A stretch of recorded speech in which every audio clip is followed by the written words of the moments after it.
Election campaign is taking high turn in America. Hello, welcome to Amir Shakil 5858. I am Amir Budnam. I am thankful to all international news resources.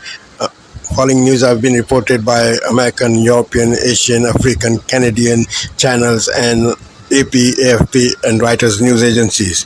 Now some of the headlines. Russia fired 200 missiles and drones towards Ukraine.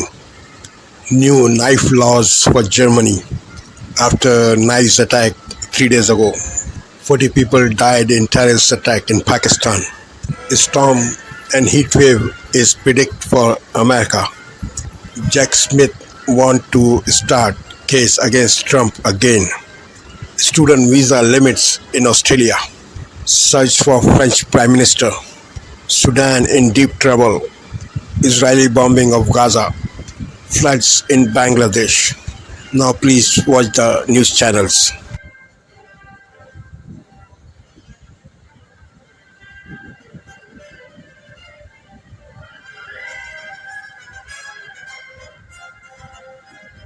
New images revealing the stunning scale of the disaster in the city, a popular cruise line stop. The massive landslide crushing homes, sweeping over roads. At least one killed when a vehicle was swallowed up. Mandatory evacuations as the community braces for more rain and another potential landslide. Also tonight, the late August scorcher, dangerous heat threatening to break records. More than 50 million on alert in the Midwest. The duel over the debate. The new request by the Harris team over muting the microphones that has Donald Trump threatening to skip out. This just in, special counsel Jack Smith trying to reopen the Trump classified documents case after the judge tossed it out. The appeal just filed. In the Northeast, the urgent warning about mosquito-borne diseases. Officials ordering entire communities to be sprayed. Some towns issuing curfews. What you need to know. Cheaper copycat versions of other weight loss like by some professionals now turning down. Walmart recalling apple juice sold in 25 states. The potential danger. This is NBC Nightly News with Lester Holt. And good evening. I'm Tom Yamas. Wild across the country. You can see conditions suck. Hawaii is bracing for a rare 1-2 punch after Hurricane Hone back parts of the islands, and with a new severe storm on the way. The landslide that leveled homes in Alaska, with growing fear of another one. And in Arizona, torrential rains forced more than 100 rescues. Plus, more than 40 million Americans under heat alerts. The CBS Evening News starts now. Tonight, a quarter of the country is dangerous weather with more storms on the way. Good evening, I'm Nora O'Donnell, and thank you for being with us. Tonight, several breaking stories as we come on the air. The dangerous heat wave and the storms in the middle of the country and then moving into the east. Millions on alert, interesting to forecast. Tonight,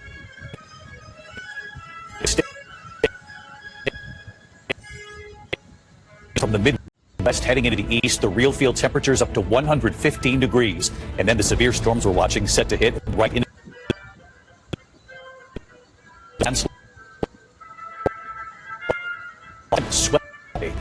GMT tracking it all. She has the race for the White House. 71 days to go. Donald Trump blaming Vice President Harris. For Kamala Harris, more than 200 advisors and alums of John McCain endorsing Harris, saying White House with her. This is about much more than that. For Russia. Now Russia slamming Ukraine with the largest aerial assault so far, striking power plants and water supplies. Tonight, Zelensky. Back here. With the 16-year break, would to be flooded in New York now spread aside, and the Massachusetts town that is taking major steps, closing parks and athletic fields. The two American astronauts who were supposed to be in space for 8 days, it's now been 80 days. And tonight, NASA now saying they'll be there until February. The heart-stopping moment of Cirque du Soleil performer losing her grip, plunging to the ground. We do have news on her condition tonight. And America Strong tonight, the baby born on the way to the hospital, her dad helping to deliver her on the side of the road, but losing his ring in the process. What's happened tonight? From ABC News World Headquarters in New York, this is World News Tonight with David Muir. Back from the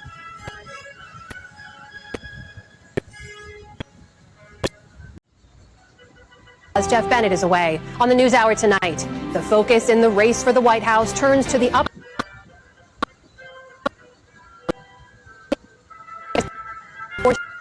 time again. The future of my children is very dark. We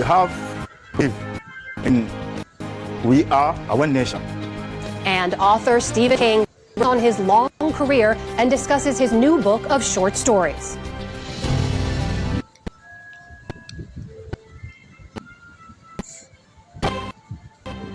Funding.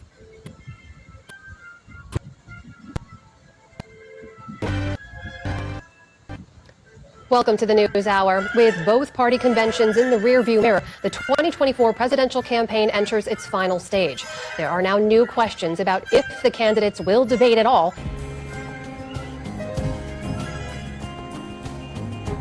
I'm Stephanie Tsai with NewsHour West. Here are the latest headlines. Russia sent a barrage of some 200 missiles and drones across more than half of Ukraine overnight and into today. Ukraine's Air Force commander said the attack was the biggest aerial assault of the war. It killed at least 4 people and injured more than a dozen. In Kyiv, residents took shelter underground, huddling in subway stations. The attacks targeted power and water supplies in the capital. President Volodymyr Zelensky responded in a video address. Це був один з найбільших ударів, комбінований. It was one of the heaviest strikes, a combined one. More than 100 missiles of various types and about 100 Shahed drones. And like most previous Russian strikes, this one was just as vile, targeting critical civilian infrastructure.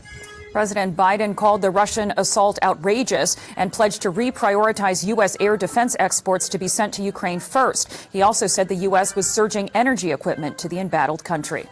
Dozens have died in southwest Pakistan in 3 separate insurgent attacks across the region. Gunmen killed at least 38 people in Baluchistan province. Separatist groups have long fought for independence in that part of Pakistan. Funeral prayers took place for the victims today after gunmen went off highways, dragged people out of their vehicles and shot them. They also attacked a police station.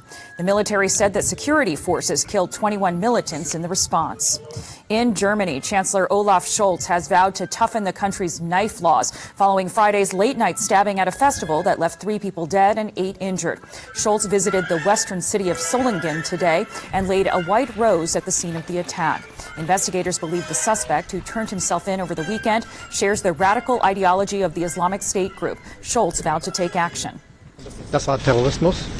This was terrorism. Terrorism against us all, threatening our lives, our togetherness, the way we live. I want to make it clear with regard to the perpetrator that I am angry and furious about this crime. It must be punished quickly and severely. Scholz also pledged to get tougher on deportations after German media reports said the suspect was denied asylum last year but was never deported. A federal judge in Texas ordered a temporary pause today on a Biden administration program that would allow undocumented immigrant spouses of U.S. citizens a path to citizenship. The pause comes 1 week after DHS began accepting applications and follows a lawsuit from 16 states that say the policy will encourage illegal immigration. The order puts the program on hold for 2 weeks while a legal challenge continues. Special counsel Jack Smith is asking a federal appeals court to bring back the classified documents case against former President Donald Trump. The case was thrown out last month after Judge Aileen Cannon, a Trump appointee, ruled that Smith's appointment was unconstitutional. Even if the appeals court reinstates the case, it would be unlikely to go to trial before the November election. A Colorado man was charged today with making numerous online death threats toward election officials in Colorado and Arizona. Investigators also found messages to judges and law enforcement, which included threats to shoot or hang officials. The case was brought as part of the Justice Department's Election Threats Task Force, formed in 2021 to investigate intimidation and harassment of election officials. Nearly 50 million Americans were under excessive heat warnings and advisories today. In Michigan, schools released early. In Minnesota, fairgoers were treated for heat illness. Highs approached the century mark in the nation's heartland, combining with humidity to make it feel as hot as 115. And over in the Pacific, Hurricane Hone weakened to a tropical storm over the weekend, but not before dumping at least a foot of rain over parts of southern Hawaii as it passed the state. Floods shut down major highways on the Big Island, and the archipelago is not in the clear yet. Officials are watching 2 other storms. One of them, shown here, Hurricane Gilma, could reach the islands by this weekend. Two grocery giants, Kroger and Albertsons, were in federal court today to defend their plans to merge as the U.S. government tries to block them. Such a merger would be the largest among supermarkets in U.S. history. The Federal Trade Commission says the $25 billion deal would eliminate competition and raise food prices during a time when inflation is already high. The grocery chains argue that joining forces would curb costs and allow them to better compete with big retailers such as Costco and Amazon. The trial is set to last for 3 weeks. Still to come on the NewsHour, Tamara Keith and Amy Walter break down the latest campaign headlines. Americans affected by hurricanes, heat, and floods speak out about the nation's worsening weather events. And how NASA plans to get 2 astronauts stranded in space home.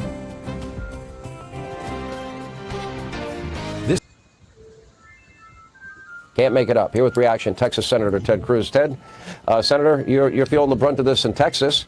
You see what she's doing. She's running. She's hiding. She's trying to run out the clock, and now she says no tax on tips. And meanwhile, she was the tie-breaking vote that empowered the IRS to go after service workers. She said the border was secure. She said that inflation was transitory. Now she's going to, on day one, fix inflation, fix the border, and solve all our problems? Well, look, Kamala is running a fundamentally dishonest campaign. You know, you referenced just there day one. Day one was 4 years ago. Part of what's fundamentally dishonest about the campaign is she's pretending that she's not the sitting vice president. She's pretending that Joe Biden is not currently the president of the United States, that these problems are all of her own making, that the inflation we have is because of the wild spending and debt that she and Joe Biden and the Democrats did. The open borders, she's been the border czar for 4 years. This invasion is her fault, not only her fault, but she wanted it. Listen, I've served with Kamala for years in the Senate. She has consistently been the most left-wing senator. She's voted for open borders over and over and over again. And now, this entire election, she's trying to pretend her record doesn't exist. Sean, it's why she doesn't do media interviews. It's why she won't answer questions, because they are very cynically trying to hide her in the basement. I think it's Joe Biden's basement. And I'll point out, by the way, my re-election campaign in Texas, my opponent, Congressman Colin Allred, every bit as left-wing as Kamala Harris. He's doing the same strategy. He's been over 60 days without doing a press conference. He doesn't answer questions. I think Joe Biden and Kamala and Colin Allred are all in the same basement, and they're all there for the same reason, which is they cannot defend their left-wing open borders record. So far, they've gotten away with it. So far, your opponent has gotten away with it. And I was asking this question of Newt Gingrich, and he said, well, it's the Trump campaign's responsibility. But the clock is not on our side here. Early voting begins in Pennsylvania 3 weeks from tomorrow. We have mail-in ballots going out in North Carolina before then, and other states rolling out very quickly, including Wisconsin and Michigan, Senator.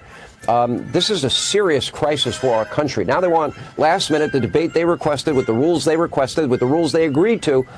We either demand a change or what? Now she doesn't want to debate either? My guess is she doesn't. My guess is, and if I'm Donald Trump, I don't think you can give in anymore. I don't think you should ever have agreed to a debate on ABC. The questions, in my mind, are going to be written by George Stephanopoulos.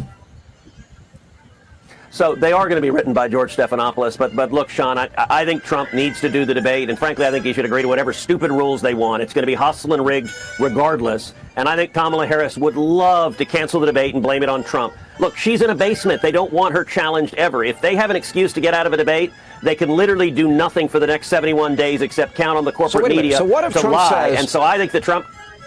Well, what if he says, we already agreed to the rules. Either accept the debate that you agreed to or, walk away and hide. Don't you think she... And then there's Georgia. For a few weeks now, we've been covering sort of increasingly astonishing story about what is happening, not to politics broadly, but specifically to the election system in Georgia. One of the things that has happened over the last 4 years since Trump tried to overturn his election loss in 2020 is that the Republican Party has installed election officials in counties and states all across the country parrot Trump's idea that the 2020 election was somehow stolen. But they have started doing what he wanted election officials to do for him in 2020. They have started refusing to certify election results. Now, they've done this in a number of states around the country, some blue states, some swing states, some red states. But the state where Republicans have done this more often than any other state in the country is Georgia. And Georgia, you will recall, is a state where Trump was indicted for multiple felonies under state law, including a RICO charge for his efforts to try to overthrow Georgia's election result in 2020, to try to get Georgia officials to declare that he was the winner, even though he had lost that state. Republicans are now trying these gambits to block the certification of election results everywhere, but they have been trying it most aggressively in Georgia. And over these last few weeks, a really alarming situation has emerged in Georgia because there is a newly appointed pro-Trump majority on the official Georgia State Election Board. And in recent weeks, they have passed a flurry of new rules that purport to legalize some of these tactics, that purport to empower local election officials to actually do this stuff, to block the certification of the vote or to delay the certification of the vote. And this state election board in Georgia is apparently planning to do much more of this, even as we are getting closer and closer to the election date. The Washington Post just reported that the election board plans to adopt nearly a dozen additional rules beyond the new ones they've just put into effect over coming weeks. Quote, despite warnings from state and local officials that the lateness of the calendar all but guarantees confusion and mistakes. And I think part of understanding the importance of this tactic is that confusion and mistakes are probably the point. It's one. Welcome to Democracy Now!, democracynow.org, the War and Peace Report. I'm Amy Goodman. United Nations Secretary General Antonio Guterres is calling for an immediate de-escalation after Israel and Hezbollah exchanged heavy fire over the weekend. Early on Sunday morning, over 100 Israeli warplanes struck about 40 sites in Lebanon. Hezbollah responded by launching hundreds of drones and rockets at Israel. 3 deaths were reported in Lebanon, 1 in Israel. On this Monday night, Icelandic ice cave collapse. A glacier tour turns deadly. What happened was a completely avoidable tragedy. Why experts say these expeditions are becoming more dangerous. Russia's revenge. The new bombardment pummeling Ukraine's power grid. Immigration U-turn. Are the feds considering cutting the number of new permanent residents? Plus, to boldly go where no one has gone in decades. One giant leap for commercial space travel. Global National with Donna Friesen. Reporting tonight, Jeff Semple. Good evening and thank you for joining us. Iceland is known the world over as the land of fire and ice, making it a popular tourist destination for Canadians. But over the weekend, that natural beauty turned deadly, raising questions about what some describe as a loosely regulated industry. A tour group visiting an ice cave in southeastern Iceland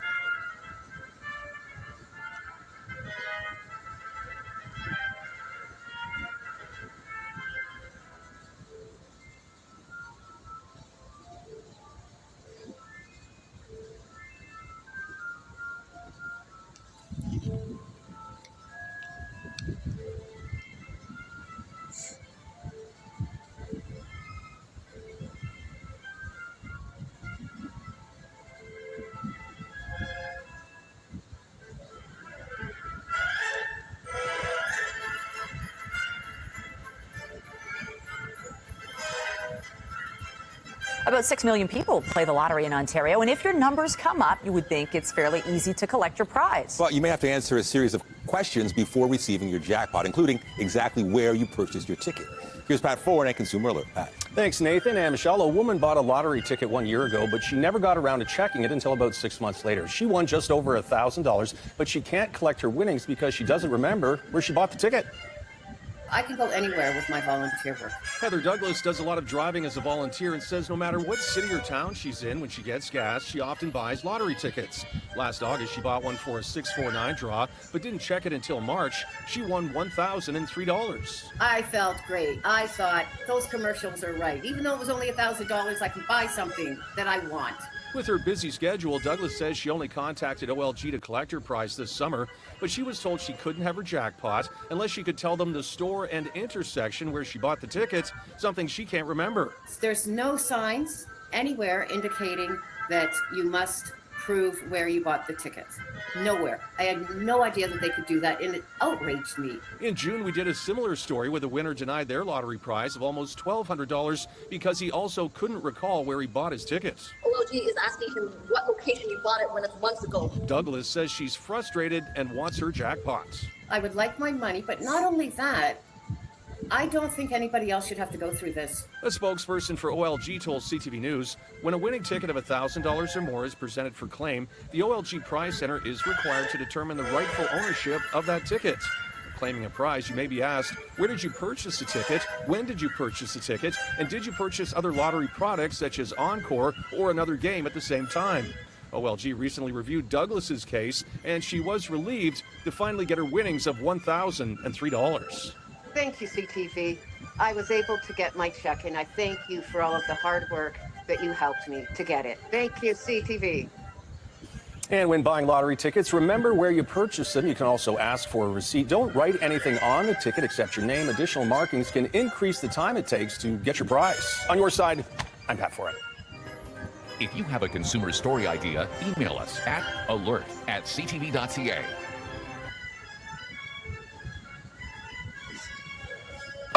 Tonight, the federal government sticks a big tariff on electric vehicles made in China. If it's going to be quite literally double the price, no one's going to buy it. We've got the politics, the industry reaction, and the impact on Canadian car buyers. Some outdoor spaces are shut down in Massachusetts, response to a rare but dangerous mosquito virus. You can have a decreased level of consciousness and seizures. An urgent call to action from urban firefighters. Climate change disasters are becoming more frequent. We're not confident that we're prepared. What to do when wildfire comes right into town.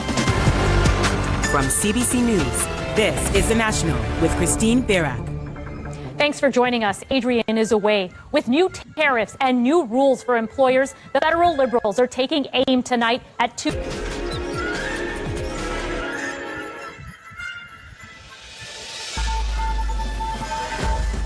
Universities warn of cuts to research and staff in response to the government's cap on new international student visas. A cut means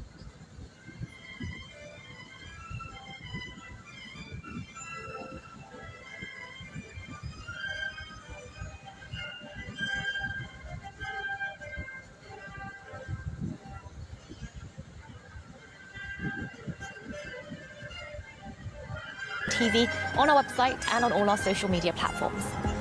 Yana Lee, one of the 200 France 24 correspondents around the world.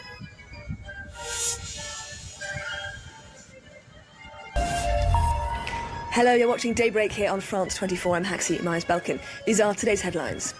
Ukrainians are told to brace for yet more Russian bombs as air raid alerts are issued across the country. Just one day after Moscow carried out a massive attack on Ukraine's power grid, triggering widespread blackouts. The UN's Humanitarian Operations Centre in Gaza is forced to shut following 16 Israeli evacuation orders this month alone. The enclave's so-called humanitarian zone now consisting of just 11% of the entire Gaza Strip. And yet more political turmoil here in France as President Emmanuel Macron refuses to name a prime minister from the left-wing coalition that won the most seats in last month's legislative elections. Macron poised to hold a fresh round of consultations this Tuesday.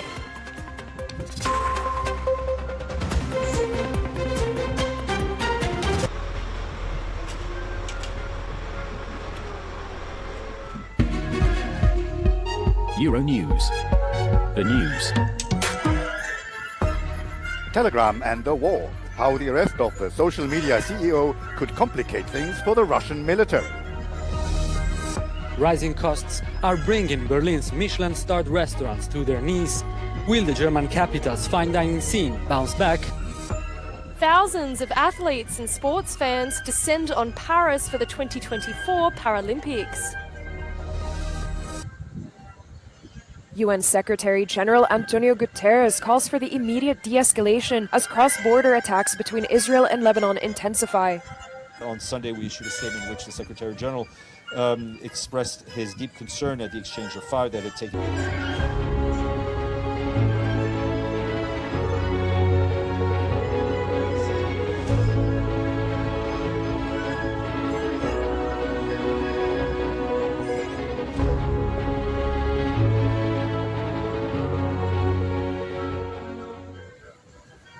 Hello again, everybody.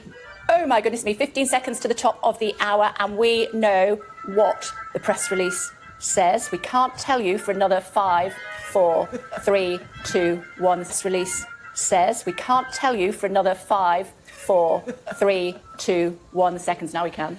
It's a lot more locations than we thought it would be. That's the first thing to note. 14 stadium gigs. It's going to be a brilliant... Oh, sorry, the Oasis reunion is actually happening. I just thought everyone was on the same wavelength as me. I've thought about it so much in the last 24 hours. Yes, so it's going to be gigs starting in Cardiff on the 4th of July, going to Manchester on the 11th of July, London, Wembley on the 25th. I think Daily Mirror. But there was a lot of speculation that it was going to be 10 gigs in Wembley. This is actually only going to be 4 gigs at Wembley. For now. Depending, I would imagine, on how well we know how this works, don't we, Alan? Oh, yeah. Wait for the next 6. They're also going to be heading to Edinburgh's Murrayfield Stadium, and they're going to be finishing up, by the looks of things, in Dublin. But a brilliant quote as well. Oasis have commented, "The guns have fallen silent, the stars have aligned, the great wait is over. Come see, it will not be televised." Oh, really? Oh, OK. Let me read the top of the quote for you. Oasis today ends years of feverish speculation with the confirmation of a long-awaited run of UK and Ireland shows, forming the domestic leg of their Oasis Live 25 World Tour. Domestic leg. Domestic leg? Yeah. Cardiff, Manchester, London, Edinburgh, Dublin in the summer of 2025. There are only shows in Europe next year. This will be one of the biggest live moments and hottest tickets of the decade. Sounds as though these are the only ones in Europe, but it sounds as though they're going elsewhere. Alan, how are you interpreting that? Yeah, I think that's definitely it. I remember when we did the Spice Girls comeback tour, and we had flags from all around the world, 7 different countries, 3 continents. That's got the same feel.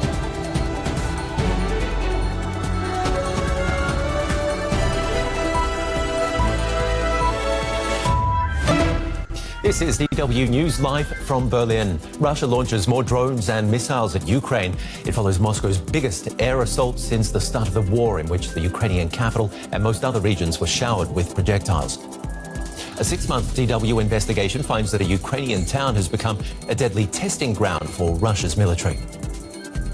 They were playing, yes, a computer game, as if they were sitting there and playing. In real life. On living targets. Residents of Bereswar, the Russian drone developers, human rights experts say the findings provide on weapons and deportations as he visits the scene of a deadly festival attack. Prosecutors say a 26-year-old admitted to carrying out the assault.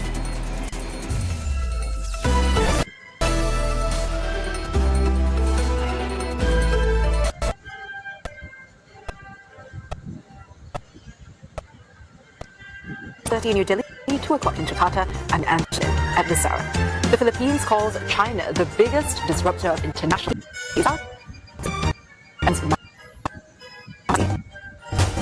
and slams calls the first confirmed incursion by a Chinese military aircraft into its airspace as a serious violation of its sovereignty, calling it utterly unacceptable.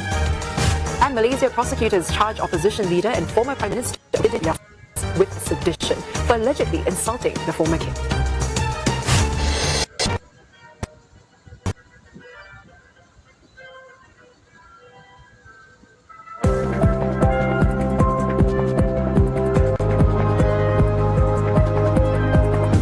Hello, you're watching TRT World. I'm Adnan Nawaz with the main headlines.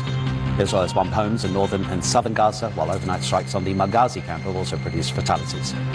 The expanding military operations have caused the displacement of 250,000 people in the centre of the Strip in just 2 days. Patients have had to flee Al-Aqsa Hospital after those orders were given for people around Deir al-Bala. Inside Al-Aqsa, some critical patients remain, including the Israeli agency, except the one for Palestinian refugees. 1 million Gazans are expected to go without food. UN agencies are also calling for a pause in the fighting to vaccinate 640,000 children against polio.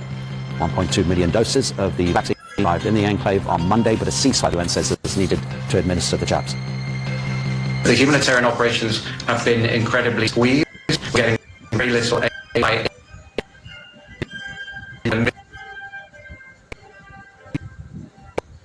Without 5 that's back. It was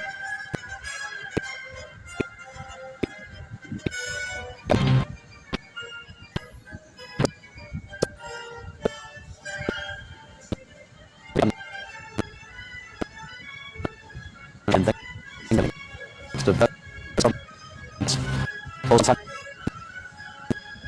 14 members of the Pakistani security forces, 21 of the militants were killed. A collapsed Amazon has wiped out 20 villages and killed at least 132 people. In Arab stranded, about 200 are missing. The collapse was caused by torrential rain, putting the strain on millions of Sudanese who have been affected by 17 months of civil war. Parts of the country are facing famine. More than 10 million people are displaced. The United Nations says if food aid does not arrive, uncertainties could die.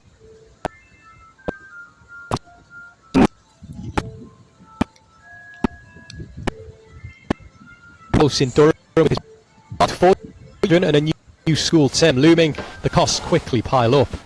Despite both working full-time, they only have £50 to spare at the end of the month. There is no plan B. That's quite scary when you've got 4 kids to look after. My kids, for instance, they're really interested in music. Lessons that were available at school, couldn't do them. It's that simple. I'm sorry. My 9-year-old now, you go for a day out somewhere. The little ones are shouting for ice cream, can I have an ice cream, can I have an ice cream? And the 9-year-old sort of holds back a bit, which is kind of sad. This is just one example of the impact of the 2-child limit on benefits, which means parents can only claim tax credits and universal credit for the first 2 children in their family. Announced by former Chancellor George Osborne in 2015, it was brought in 2 years later. The benefit system should not support lifestyles and rents that are not available to the taxpayers who pay for that system. The policy was aimed at families on benefits. Now, the majority of families impacted are in work, like Lewis's. How much of a difference would it make for you if the 2-child cap didn't exist? It would make a huge difference. They would be able to take part in stuff at school that they can't currently take part in. They'd be able to, we wouldn't have to worry too much about if the clothes are too big or too small. We could get clothes that fit them. And not just about the cost as well, having people in decent work and not living in poverty. There were warnings that the policy wasn't suitable from the start. Lewis's Labour MP in Durham was a local councillor when it was first brought in. We've seen exactly what was going to happen. It's not just about the immediate poverty that children are facing, but it's those longer term impacts on families, and then they're relying on public services throughout their lives, and it's an absolute scourge.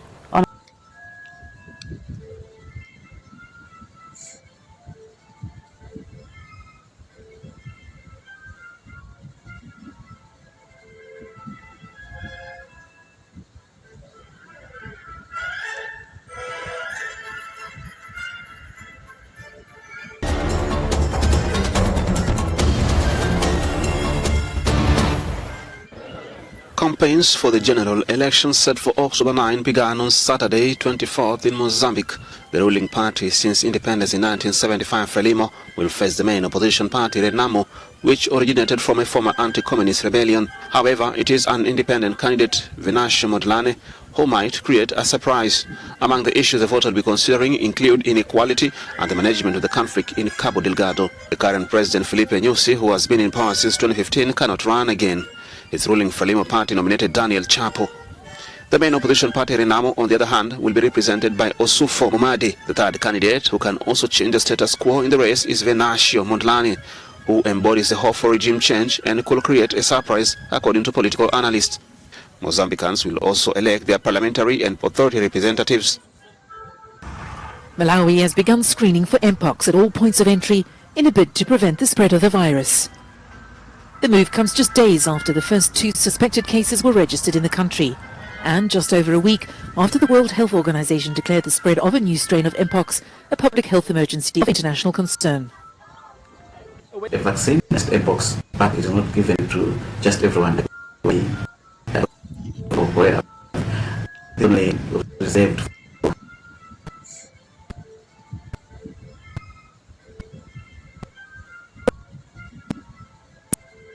of Malawi. So my advice to people is that when you listen or you see someone who has Mpox,